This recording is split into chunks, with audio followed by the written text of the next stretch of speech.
This Guy's Garage. Like and subscribe. Mrs. Thomas. Thank you.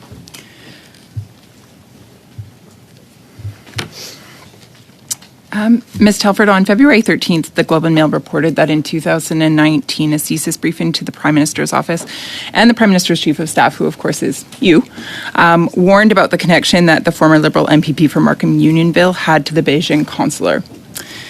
The nation's spy agency, CSIS, told the Prime Minister's office and you that the MPP should be, quote, on your radar, and that, quote, someone should reach out to Mary Ng to be extra careful, end quote. As he was her campaign co-chair, of course, in 2017 and was lined up to do the same job in 2019, did the Prime Minister's office advise the current Minister of Trade to distance herself from the former Liberal MPP from Markham Unionville? So a couple of things on that. I believe the Minister has already spoken to the fact that the individual you're talking about was not a co-chair of her campaigns. Two, I can't get into, as I've said before, I can't get into the specifics of what you're describing as to whether it did or did not happen, whether we were or weren't briefed on it.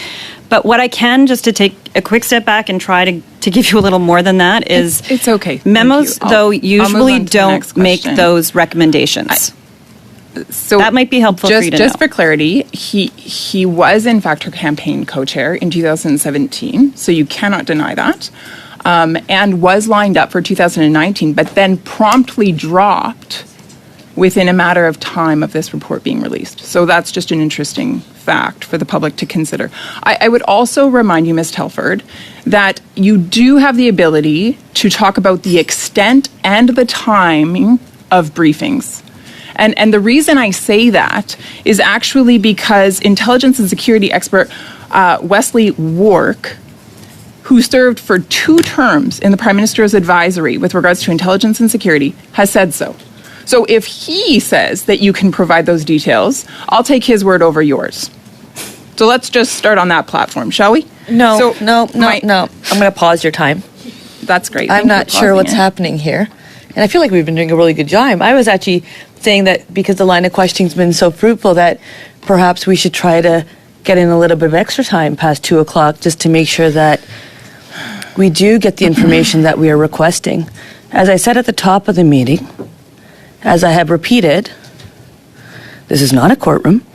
It's a Procedure and House Affairs Committee where members of Parliament sit and we do important work. Comments are made through the chair. And Mrs. Thomas, as someone who has chaired committees very well, you know very well the important work we do as chairs. So I will ask you that comments be made through the chair. The floor is back yours.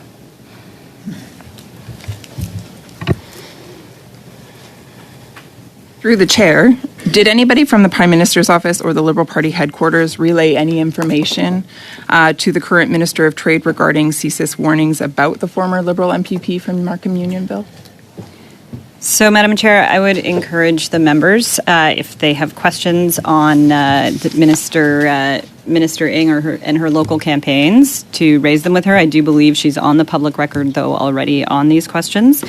And I'm not sure things were laid out the way I understand them by the member in terms of those experiences.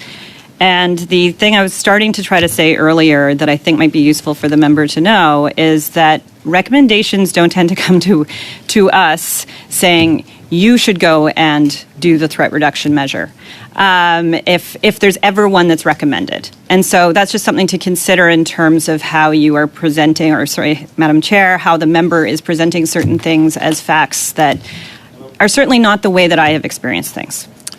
Madam Chair, I wonder if if Ms. Telford considered the Minister of Small Business a close friend. Madam Chair, yes, I do. So I'm wondering then why the individual testifying would not inform Ms. Ng about the troubling information that CSIS provided.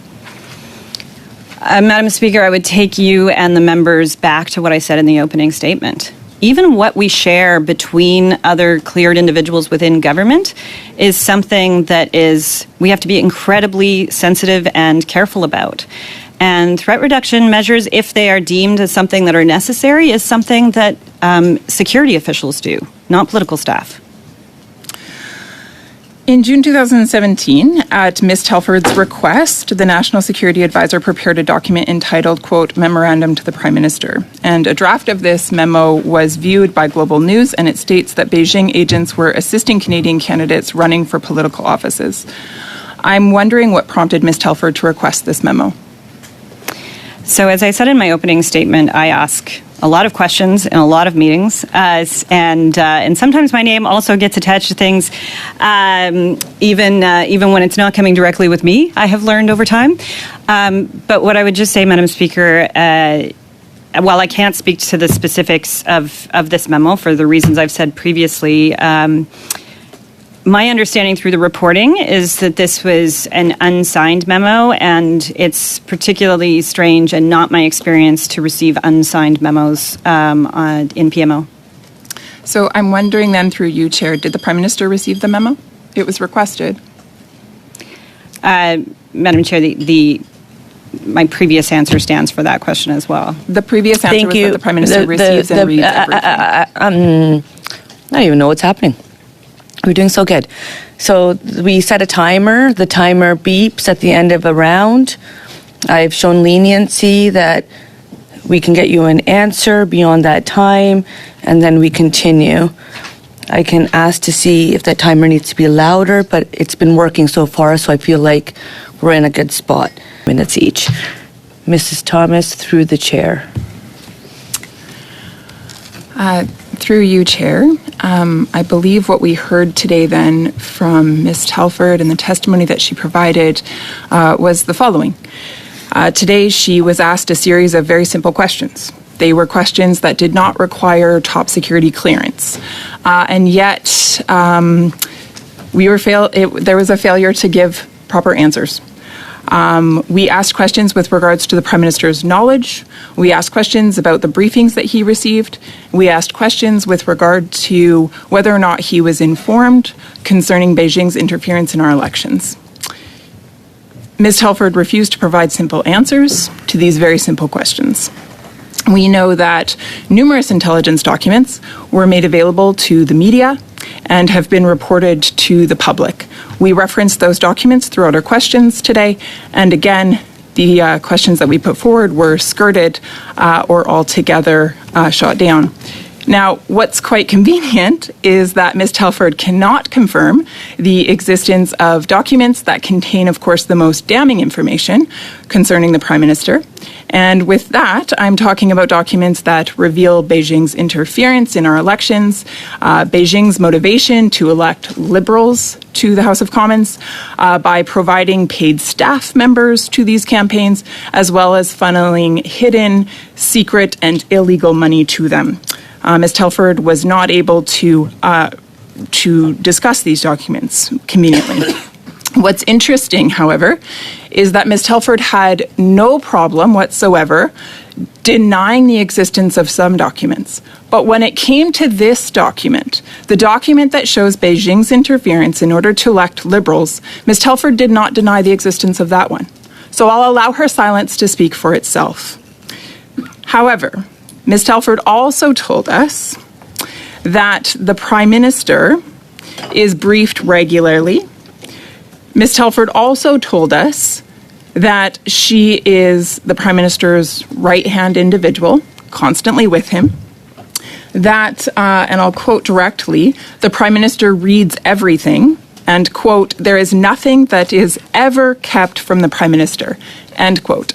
So given the fact that the Prime Minister reads everything and that nothing is ever kept from him, the committee must then assume that the Prime Minister was aware and that the Prime Minister chose to actively ignore and avoid the information, the briefings, and the warnings that were given to him by our top security and intelligence agency in this country when it comes to Beijing's interference. And one must conclude that the only reason to turn a blind eye to such information is certainly not in the best interest of the Canadian electorate, and so therefore only in the best interest of the Liberal Party of Canada, which of course benefited from this interference both by getting money and paid staff in order to secure their ridings.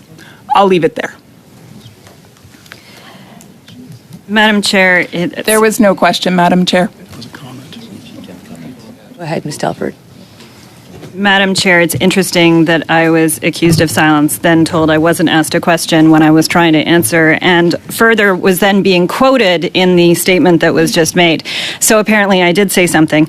And Madam Chair, I would just say that what was being alleged, or at least a part of what was being alleged there, were infractions of Elections Canada law, and there are mechanisms for those things to be investigated. And so I would just suggest that you be speaking to the appropriate agencies about what, if anything, should be happening on those fronts if those things are the case. And I think the member probably could have written this, Madam Chair, beforehand, and that was one of the reasons that I was concerned about, and I think many were concerned about whether or not it was the appropriate thing for me to be coming to this committee. Thank you. And I will just note that the comment that was made by the member took over 3 minutes, and you were able to respond in less than a minute. So the time to the member was way greater than for yourself to respond.